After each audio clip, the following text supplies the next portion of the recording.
to be here, and hopefully I'll keep an eye on the time, but we'll try and leave some time for some questions at the end as well.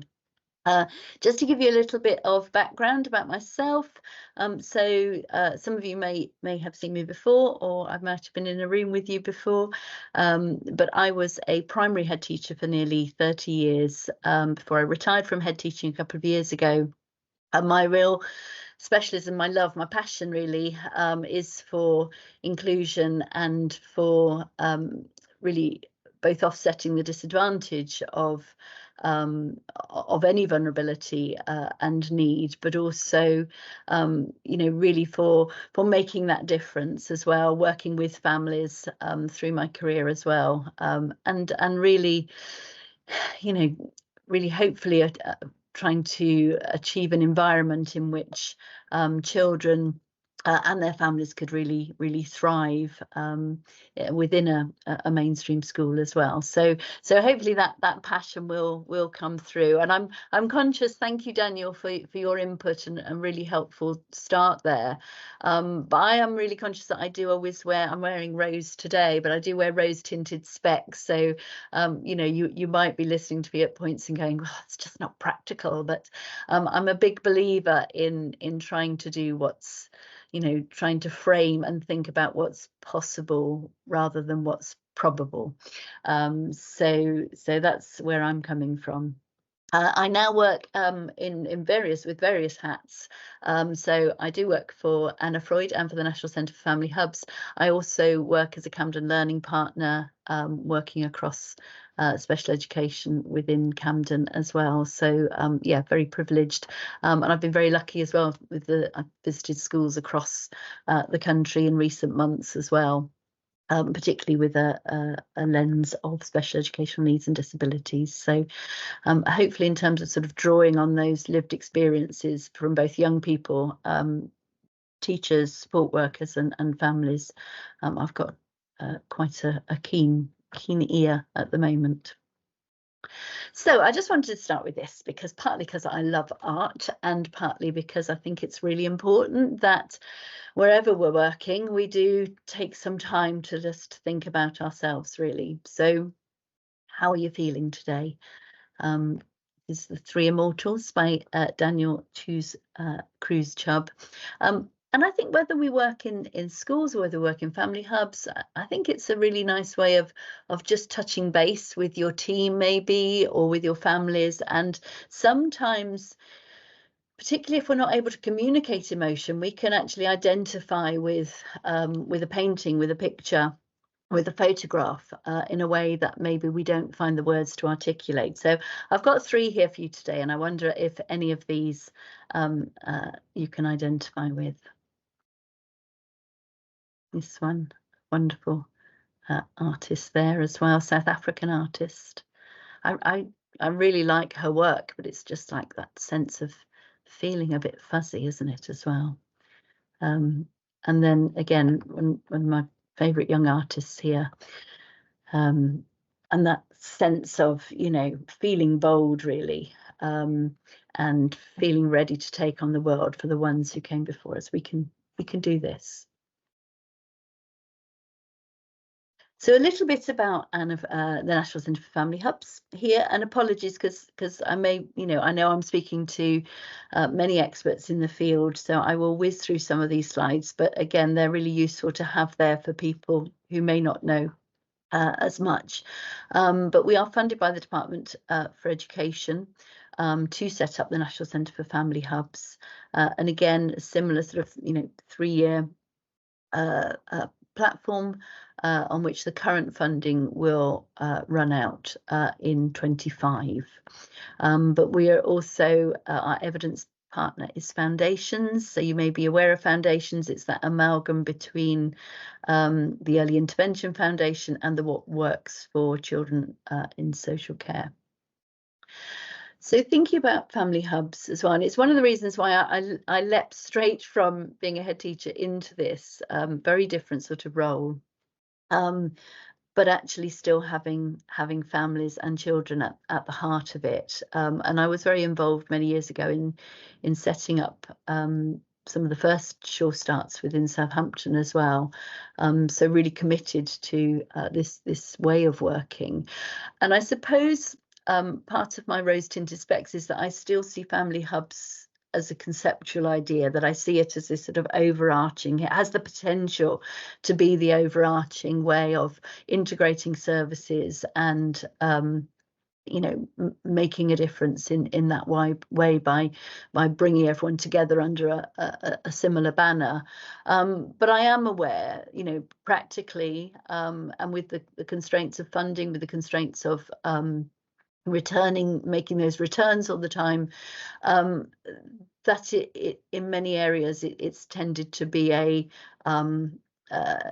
project, a way of working, specifically a type of provision under a sort of banner of early help, or under a sort of banner of supporting families. So I constantly push for the family hubs bit to be the conceptual bit, as well as obviously looking towards making it a very practical and accessible way of implementing services and provision. But I think it's quite interesting how different people look at it. But it is a family hub, supports families from conception through the early years and up to the age of 19 or 25. And again, that was one of the early sort of pushes for family hubs. And I know we're here with the early years SEND, but I think it's really important to put that in the context that this was going to be something that made a difference to families all the way through. And you will know that for families where one or more children have SEND, particularly those middling years, particularly those years from sort of 8 to 13, can be really difficult, really troublesome, and challenging, and feel isolating. And it doesn't stop there. That can go beyond there. So I think it is, although it's important to look at how this impacts on the early years, really have a view to, okay, so what can we learn from this? How can we make sure that family hubs stay true to that notion of being for the whole age of the child? The notion of universal and targeted services, but particularly on focusing in on that universal. So you'll be aware, sort of post children's centres, really, that where funding became very difficult under austerity, that services became much more targeted, that people couldn't afford this notion of universality in the same way. And again, family hubs was really sort of promoting that sense in which it was important to be setting out universal services. And in part of that was because we understood and we listened, and really felt that families were telling the right people, if you like, that they didn't like to be targeted, that didn't feel as good, that actually being able to join in something that was universal, and then maybe through that connection, getting that connection first, and through that maybe then taking part in a more focused program, or a more focused way of receiving support, was a much better way than being identified as a particular family that needed support, particularly in relation to families with children with SEND, for example. So it's trying to get that balance again within the funding that is available, and trying to get that right. And certainly I'll share with you, a lot of local authorities have been developing some really interesting digital approaches to that, so that families can be sort of all looking at what's available, having particularly sort of I suppose access to a lot of information, where they can then make some choices. They can feel empowered about what they take part in and what they don't take part in. I think it's one of the difficulties of some of the evaluation of Sure Start, for example, is looking at was Sure Start meeting the needs of the right people, if you like, or was having so much that was universal really sort of funneling, if you like, the way in which the provision was received. I don't have an answer for that, and I don't know you know, whether that's valid or not, but I think it is something that we need to be thinking about in terms of how we make sure that family hubs are accessible to everybody. It's a fundamental pillar of family hubs, and for me, I have a real thing about cultural and social capital. You might be familiar with those terms, but it's you might want to think about it in terms of having poker chips. Forgive me for using a gambling term here, but the idea, maybe we could use them as sort of gold coins or something. But the idea that actually, if you don't feel that you have enough, bear with me with this analogy, which actually, you know, belongs to someone else, but if you don't enter into the building, or you don't enter walking down the street with feeling you have enough poker chips to take a gamble on, to take a risk, then you're less likely to walk through the front door of a building you've never been to before. Whereas actually, if you've built up loads of poker chips, you're walking around with loads of those because you're used to talking to people you don't know. You're used to feeling, you know, on an equal platform with somebody else. Then you've built up loads of these poker chips, and so you can just walk into a place without feeling, you know, intimidated or unsure or sure that you're going to be getting it wrong, or all of those things. And I think there's a huge amount of ways in which both family hubs, but also sort of funneling through families with lived experience that have, you know, built up those poker chips, that they're able to think about ways in which that happened for them, and how they can share those, and how we can bring in those families in particular who are, you know, often harder to reach, because maybe we're just not, you know, we've not yet found the right way to approach. And I think we can look to each other much more to do that. And then lastly, how family hubs can support all families. I think that's a little bit more of what I was talking about, and we'll bring some of this up through the session, really thinking about those with social or economic disadvantage and those from minoritized groups. So very quickly, the national rollout, we had 12 local authorities who have got TF1s, the Transformation Fund bid, and the further 75 that Daniel has referred to this morning. So part of my role is I'm the regional implementation advisor for local authorities in the south of England. So I'm very lucky because actually I get to work with all local authorities, whether they're funded or not. And so that's really, you know, quite freeing in lots of ways, because there are a number of local authorities who don't receive this national funding, who are still really determined to take that conceptual approach, if you like, to family hub provision. But of the 75 local authorities, 14 of those are trailblazers for Start for Life, which is obviously, as it says, Start for Life at the earliest point in those first 1,001 days report, if you are familiar with that. And then there have been already evaluations from Ecoris and Sheffield. Apologies, I haven't done links to those, but I can certainly share those with you if that's something that would interest you. So I mentioned those three pillars. We've got access, connection, and relationships.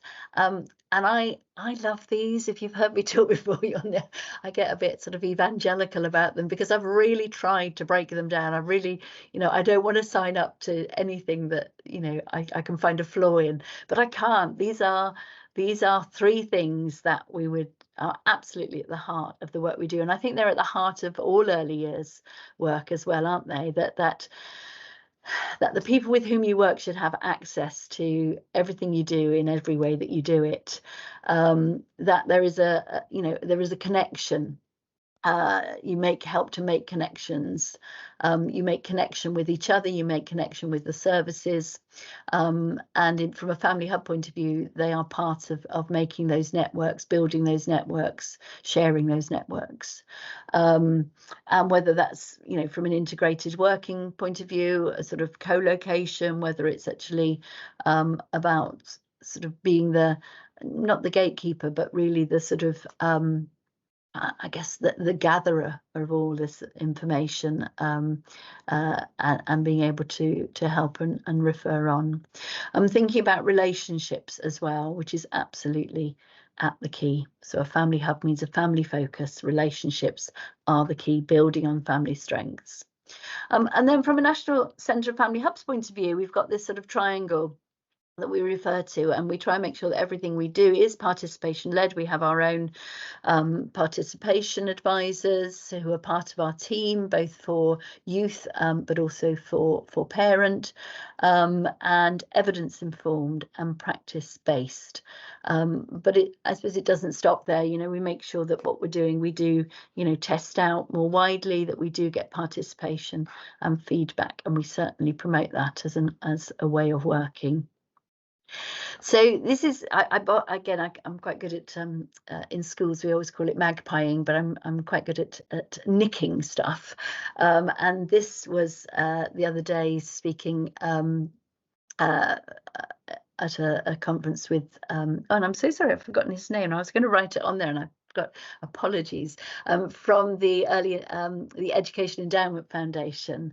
Alex Quigley was talking about not either or, but and together. And I really like this because so much at the time I was talking about, last week I was talking about attendance in schools and how family hubs may be able to play a part in that, for example.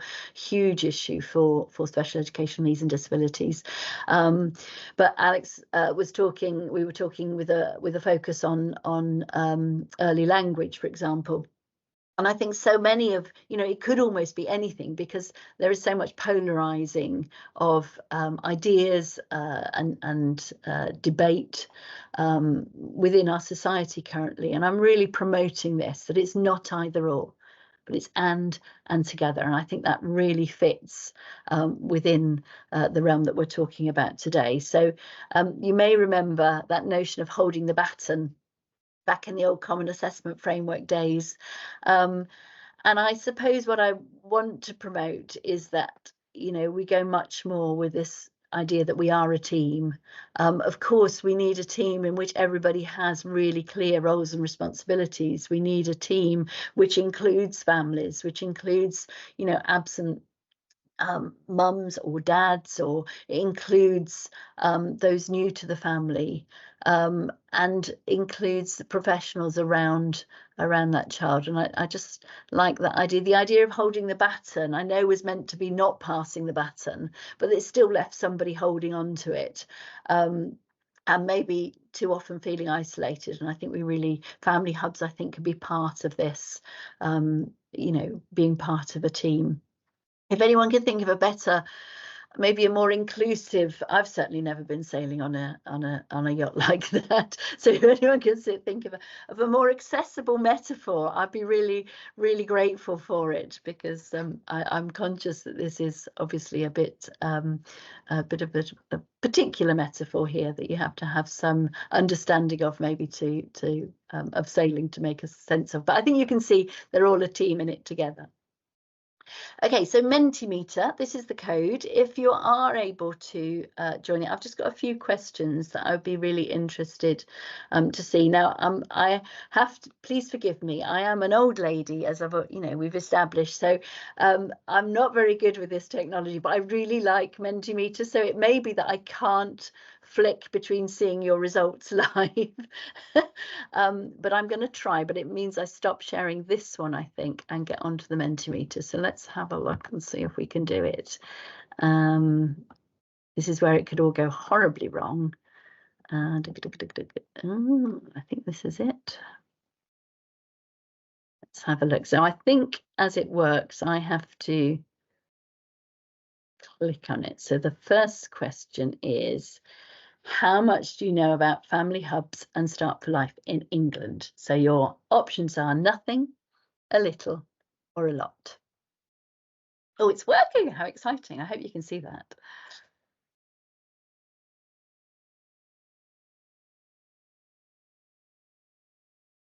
It's great. Thank you. And I think that, you know, I was fairly sure this is, you know, this is what we would be looking at in terms of a picture. And I think it's about how do we make sure that concept of family hubs, but also how family hubs work is is shared and promoted a lot more. I think those who are working within family hubs, of course, they know a lot. But again, I think because of the tight timescales on this project, and because of the, I guess, the constraints on the funding, it's tended to keep it all quite small, and we do need to really be sharing this as a notion. So thank you, really helpful. Let's try the next one. Oh, there it is down the bottom. Thank you. So the next one, a little word cloud. Oh, lovely, you're already ahead of it. That's really good. So just thinking there around what you can, what family hubs can offer to families where one or more children have SEND. Again, apologies because I thought it should say it on there, but it doesn't. I think it says it on your phones. So, so the question is, what can family hubs offer to families where one or more children have SEND? That's great. So I don't know if you can see that coming up, but really lovely. Yep, support groups, sensory rooms, financial and welfare. I felt so privileged. I went down to Penzance, which is quite a long way away from me, but was so worth it to go to their to the opening of one of their family hubs. And then Cornwall is amazing because it's such a big county, sort of similar like to Northumberland and obviously several others in the country where it's obviously they have all the rurality, but they also have so many issues around sort of, you know, poverty as well, isolation, and I think just seeing all of the services that they brought together on this open day that were available to families was really, it was joyful. I apologize for using that word a lot, but it was great. And I think particularly the, you know, having a chat with the DFE, the DWP, you know, financial officers who support families is really helpful. Wow, you're so busy. That's amazing. Thank you so much. I'm going to make sure we keep this and I'll share that back with you. That's brilliant. What I'll do is I will post what will I do? I'll come and paste that back into the slides and share those with Christine so that you can have those when you get the actual slides from the presentation. Thank you. Wonderful. Hope you can all see those. And I think they're all so different, aren't they? But so much that is possible. So much.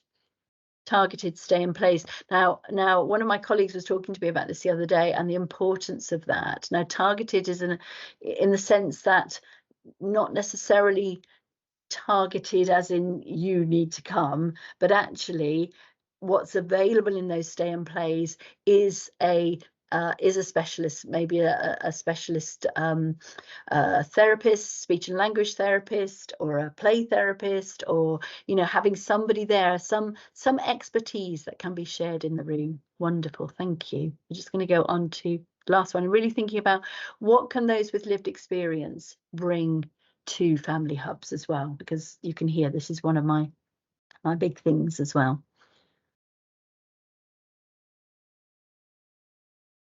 Give you just a couple of minutes to think about this one. Gosh, time goes so quickly, doesn't it? Yes, yes, and validating those as well. Parent champions, absolutely. And obviously, Start for Life or local areas that are funded also need to have a parent and carer forum, which is a bit confusing because obviously you have a parent carer forum for special educational needs and disability. But I suppose a forum's a forum, but they are different things. They don't have to be, but they generally are different things. So yeah, absolutely. Great. Thank you so much. Okay, I'll keep collecting those. I'm going to stop sharing this now. And I will, like I say, paste those back to you. I'm just going to go back into my... Thank you. Okay, so we did that. Lovely. Okay, so thinking about where do family hubs fit in? in this universal targeting specialist. And I think I've talked a little bit about this, haven't I, already? So I'm not going to dwell too much on this. But really thinking about, I suppose it's about making sure that family hub teams do also have a knowledge of this and the graduated approach, as well as the graduated response here, and that really that recognition that actually you can move within these areas as well. Now, this is something I'm playing with quite a lot at the moment. You might be familiar with Bronfenbrenner. I do apologise, I misspelt it. It should have an B-R-O-N. I'll make sure that's changed. And just thinking about these sort of ecosystems, thinking of the child at the centre. And I know for all of you in early years, you get this. You don't need to, you don't need to learn about this. But I think still thinking about those services they go through, we have to think about the child at the centre. And I suppose what I'm wondering here, what I'm throwing out there, what Bronfenbrenner refers to as the mesosystem, is that sort of concentric circle there with the arrows going each way, and this is the way in which those interactions happen between all of those people who are in that closest circle that make a difference, an impact on a child. And it's really thinking about how family hubs can help to navigate that mesosystem, facilitate that mesosystem, and feed that back in to support and develop and improve services for children as well. So it's really just an idea that I'm throwing out there for you to think about a little bit more. Again, I like playing with words as well as ideas, and just for you to think about maybe within your own settings, what does this mean? How can family hubs build on being? And I'll explore this a little bit more, but I think some of these I like are a haven of respite, a locality of shared and lived experience, a font of growing knowledge. We don't know it all. We do need to, we keep learning. We need to keep learning. At a crossroads, at the intersection of needs. Increasingly, like I say, I work with a lot of schools, and increasingly, there is talk about the increasing complexity of need, and I would always argue to be careful with that term complex. It's a very specific thing. We have to be careful not to use complex when we mean complicated, complicated to us rather than complicated to the child or the family. And it's about how do we navigate this space in which probably more than any time I've ever known that diagnoses have become so important. And I'm not knocking that, because I can see that they are really important to families. But in terms of how does that impact in how we meet need? I would argue that whether it's a school, whether it's a therapist, whether it's family hub early years worker, whether it's early years worker, preschool workers, that we need to be looking very individually about how do we meet the needs of this child, rather than how do we react too often or respond to a diagnosis. So it's really thinking about, again, increasing and sharing that knowledge of what works for children with special educational needs and disabilities, and a real space for those with lived experience to share what works as well. So what ways can family hubs make a difference for families? I think it is about well-being. It's about promoting well-being, having just space sometimes to take a breath, really. People like me, it's about helping people to feel that they belong. And like I say, they may not initially want to be invited along out of the blue to meet with a group of families who are all finding the behavior of their children challenging, for example, but actually being part of of a group in together, and then realizing that actually Kamaljeet's child is also has social, emotional and mental health needs, and actually, wouldn't it be great, should we actually meet next Wednesday and see if anyone else wants to join us, and building it up in that way, and somebody facilitating that, making that happen, and who would they like to come along, and what would they like to happen. And relationships are mentioned lots, the language used and modelled, a listening ear, really important, and hearing as well as listening. I know that's can be an annoying distinction, but you know what I mean by that. It's very easy to say we're listening and not hear. The inclusion of the whole family. There's some great work happening in Plymouth. I'm working quite closely with Plymouth on a project around fathers and those new to fatherhood. So that would include, a new partner into the family who's not had children before, for example, and they're doing some really, really great work there. Access to just a notion on that as well, of really thinking, so for family hubs, do you have a database which enables you to be in contact with fathers, as who may not be there, or mothers who may not be there, as well as who aren't the main carer, for example, and how does that work, and how can we make sure that does include families in a much better way. I mentioned, apologies, that a lot of these references are within the South Manchester. I do apologise, but it is where I work more particularly with the local authorities. But the NHS Solent app, for example, was developed a few years ago. And so they have several pathways, really. So Family Assist is a way of families keeping up. It's done through NHS Solent, is a way of keeping up with what's available, and also being online. But also within Solent, they have specific pathways for those who have started down an ADHD pathway, for example. So pre-meeting a specialist, once they're in the system, then they receive some really useful and supportive advice and links and networks with others who also are going down that pathway, again feeling part of that, people like me, belonging, not feeling isolated. School readiness, Daniel mentioned that as well. I think it's the schools that need to be ready as well, not necessarily the child. So it is about school readiness, not child readiness. But again, what information can we be giving and sharing?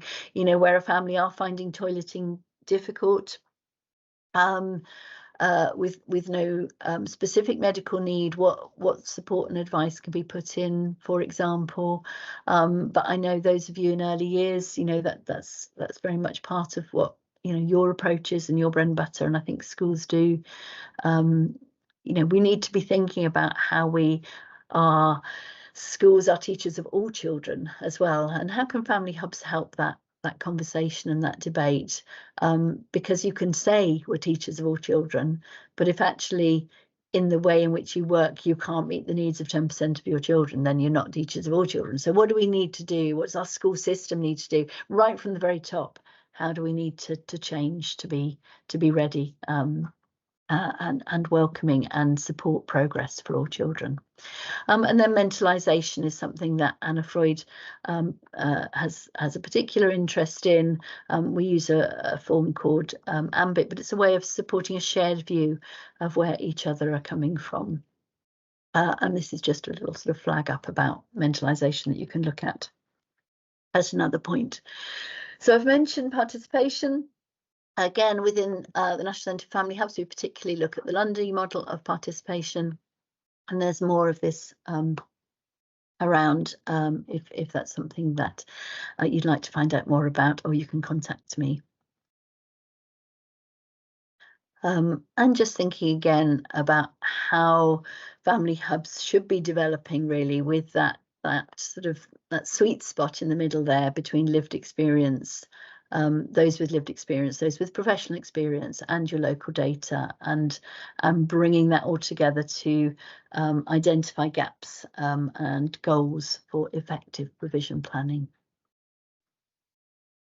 And it would be great, wouldn't it, for those working in the early years as well to be very much part of that professional experience. And are you linked with your family hubs? You know, how can you get those links with your local family hubs? This is something else that I just wanted, one of my colleagues sort of flagged this up, and it was something I was talking about early language, and it was something that I'd not really thought about, but actually, you know, that notion in which more adults and children with learning disabilities die from avoidable medical causes of death than people in the general population. Shouldn't have been a surprise, but was a surprise to me. And it again got me thinking about the, you know, what can we provide from family hubs? What information can we provide for families with SEND? You know, often we'll hear, particularly those with autism, you know, that notion of risk, you know, being not aware of risk, or not able to communicate notions of pain or sensitivity in the same way as a neurotypical sort of population. But in truth, it's about, you know, how, without putting cotton wool around, you know, what effectively can family hubs be providing information around, you know, being safe, keeping safe, understanding safety in a way that still, you know, allows for growth towards independence and to thrive as well. So just a thought about that, and just flagging up this National Child Mortality Database, which is readily available now, and again thinking about that I guess in terms of equalities and equity, that difference between Black British and Asian or Asian British populations in terms of the death rate. So apologies for these sort of quite stark statistics here, but it's getting worse, and it's not impacting on the white population. So what do we need to be doing differently? What do we have a moral responsibility to do differently as well? So again, just thinking about their best start for life, really. So Start for Life. So family hubs essentially comes out of the Department of Education, and Start for Life comes out the Department of Health and Social Care. And Start for Life came from that 1001 First Days, which was a really helpful report as well. If you want to sort of, you know, check that out if you've not read it. I'm really thinking again about how all of the services involved with children from the outset can come together and make a difference. So it's really thinking about what does that mean in relation to SEND. So SEND support and services, these are just some of the things that those funded authorities, those 75 authorities, but also the 12 others, really, it's thinking about what are the service expectations, and this is being, you know, has been further developed as well. But it's making sure that those in the family hub, staff in the family hub, including Start for Life staff, are knowledgeable about SEND services and the requirements set out in the SEND Code of Practice. It's about staff understand how they relate to professionals in education settings, Start for Life services and those with statutory services. I mean, again, this is a very similar sort of that knowledge of each other that has been around for some time, just with slightly different wording there. But again, you know, it's not enough, is it? We need to be making sure that these expectations are already out there. So what is that additional that we can do? And they have a go further section as well. So, and this is where the Parent Carer Forum is located at the Family Hub. If appropriate, that the parent carer informal peer support groups are located in the Family Hub. Respite provision is available for SEND families at the Family Hub, so that might be part of the, you know, holidays and the HAF support, for example. And staff in the Family Hub can support parents in applying for an EHC assessment. Now, I take you back to what you wrote a few moments ago, which was so thorough and so many ideas. and that's what should be in this Go Further. That, you know, it needs to be much more expansive, really, and like I say, think about what's possible rather than what's probable. So I'm just going to whiz you through this. So part of Start for Life as well is very much around the home learning environment and early language. And again, those of you in early years, this is your bread and butter, you know. But there's some really good work going on out here as well, both through the you know, a variety of my brain has gone. I'm just waiting for my reference to come up here. Sorry, because I've lost my thread here. I'll come back to it. But yeah, lots of provision, lots of programs available out there to support local authorities to develop early language. And just thinking again here about early intervention as prevention as well. So what can you do? Raise the profile of special educational needs and disabilities by normalising the diversity of SEND and families who have experience of SEND. Consider the accessibility of the information you share with families, really important. Think about ways to ensure the information you share is representative of families who have experience of SEND. Learn more about SEND for your own professional development. And encourage and challenge those with whom you work to have SEND in mind. And I know I'm sort of speaking to the converted here today, but it's about how can you share that slide further? How can you keep this sort of, you know, ball rolling, if you like? And then a whole range of resources, one of which here is the UK Trauma Council. I don't know if you've seen this one. That's really a good set of resources now as well. Just wanted to flag up this one as well from Anna Freud from our early years department there, thinking about the importance of language and meeting diverse needs. Some Start for Life resources. A literacy trust, that's who I was thinking of earlier. And there again, you can see some, for example, again, Solent NHS Trust have some really great therapy videos. They are quite monocultural, and it'd be great to have a look at, again, if you're aware of other services that are available that you'd like to share back with me, that would be great. Okay, that's it for me. So I don't know if there are any questions at all. Julie, thank you so much. That was a brilliant presentation. Just to let you know, Manchester, if you weren't aware, is one of the family hubs funded through the 75. So it might be worth sort of checking out what they have available for children with special educational needs and disabilities. Julie, it was incredible, the seamlessness of your Mentimeter / presentation. I have to say, like, that's the most seamless I've ever seen it. So great job. We have opportunities for both those online and those in the room to ask any questions. I have a microphone here.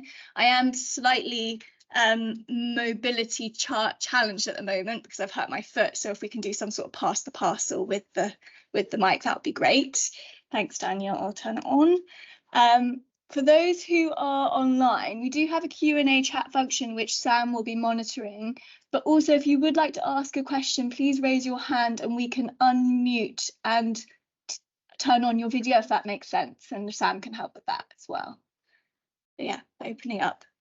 Sorry to hear about your foot, and yes, absolutely. My colleague Erica, you know, works across the Manchester area as well. So yeah, no, some really good, and there are some great family hubs. Certainly, I've got colleagues in the northeast and the northwest, and across the Midlands. We cover all of England. So yeah, thank you. Any questions in the room? Anything on the chat? Anything on the chat, Sam? Dear, I've stunned you all into silence. I'm sorry. Was it helpful? I mean, in terms of you know, was it things that you already knew? Was there anything there that you know, you disagree with? I know. Do you want to take this one? Hi, Julie. Nice to see you again. So let me answer your question in a slightly roundabout way. First of all, I think it was a really excellent and very wide-ranging talk.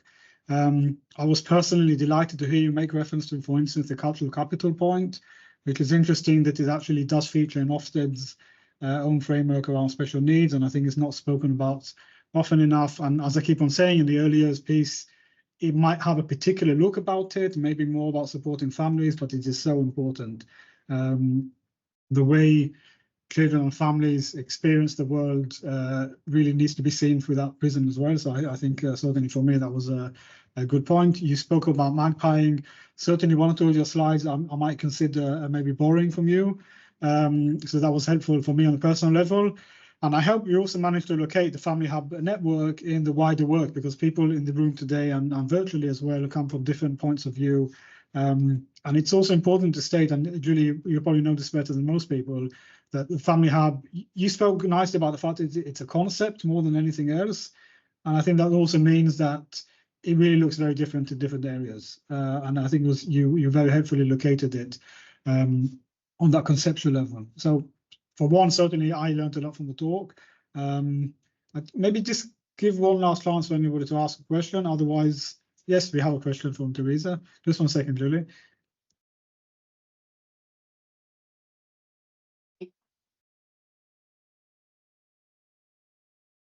Oh, sorry, Teresa, I can't hear you. Is it on? Yes, Can you hear me now? now I can hear you, yeah. I've got to do a bit more pop star with it. Okay. So with your teaching hat on, I just wondered around the different types of hubs that exist. So obviously there are teaching hubs, English hubs, maths hubs, family hubs, and your stronger practice hubs. So I just wondered how your view is really on that kind of where the synergies are and how they can link, and if they are currently linking in your experience. No, that's a really good question. We have so many hubs, don't we? Yes, there's also as a head teacher, I did a huge amount of support around family learning, for example. And there's now a National Centre for Family Learning, which is so close to a National Centre for Family Hubs, but really committed to that campaign for learning, approach as well, which is big shout out to them. I think I'm aware. So, for example, in Camden tomorrow, the family hubs have set up a meeting with schools. For example, again, I think as much as anything, it is about sharing experience. I'm a big advocate for trying to encourage.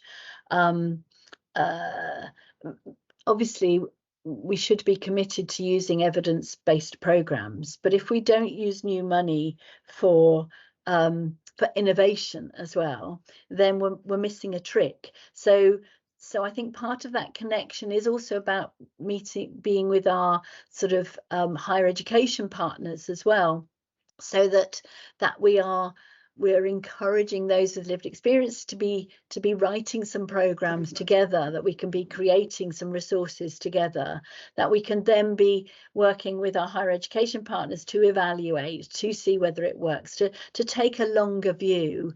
And I think that's, it's one of the constraints of the shortness of the program, is that it's just not long enough. So we have to hope that regardless of political affiliations, that going into the future there'll be some longer term thinking about families, and I think it's where mentalization is really helpful, because it's not about doing each other's jobs. It's not about thinking you can do somebody else's job better. It's about recognizing the skills that each other bring to the table. And I think the early years in particular have so much to bring to the picnic, and it's about finding ways to have that validated and recognized, and to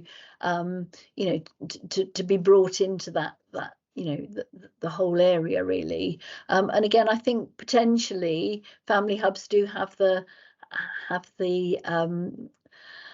can be situated in a way that they could be key and instrumental in helping each other to find out about what their role is within this, and a way of helping families, particularly those families with SEND as well. That was probably a bit long and rambling, wasn't it? Apologies, Teresa, but I think there were some points in there. Thank you. Just going back, Daniel, quickly on I've got 1 minute on capital, because it's one of my big things. I think the danger around cultural capital, social capital, cultural capital in particular, it's that notion that, you know, if you go and do a few visits to some art galleries and you've picked up cultural capital, and of course it's not. If you think back to those, you know, those gambling chips or those poker chips, but it is, any capital is a form of exchange. It's what are you able to gain, what are you able to give, and enable families to have, that they in turn will be able to use as a form of exchange for something else, not in a sort of greedy capitalist way, but in a way in which we work as humans. And I think that's maybe might help to frame it in that way, that it's not just something you can tick a box and have done and then you've got capital. It's about how can you reuse that knowledge, that experience in a different way, that will enable you then to gain something else further on down the line. So I don't know if that helps, but thank you so much for inviting me. I really have appreciated it. Thank you.